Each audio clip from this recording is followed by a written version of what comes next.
Hello and welcome to Gladys Cake Kitchen. In this video I'm going to be showing you how to make these cute and simple baby fondant shoes set on top of this first birthday cake.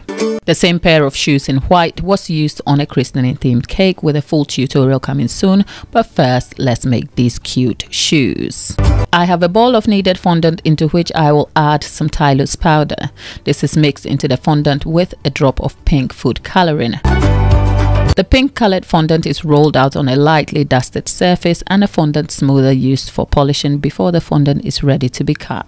Please note the fondant has to be rolled out thick enough so it can hold its shape when formed into the shoes. The rolled out fondant is then set aside for 10 to 15 minutes to firm up slightly before use. In the meantime, I have a fondant strip cutter, a baby shoe cutter set and a mold for decorations. These will be used for making the shoes, and full details and links for these items are noted in the description box for you. The fondant is brought back and a pair of soles are cut for 2 shoes using the cutter. There is a stamped imprint on the cutter showing the toe side of the sole. The front part of the shoe is also cut out and attached to the sole using edible glue and carefully molded to form. The back of the shoe is then cut and attached with a careful and delicate handling. The first part of one shoe is done and set on a lightly dusted board to dry whilst work starts on the second shoe.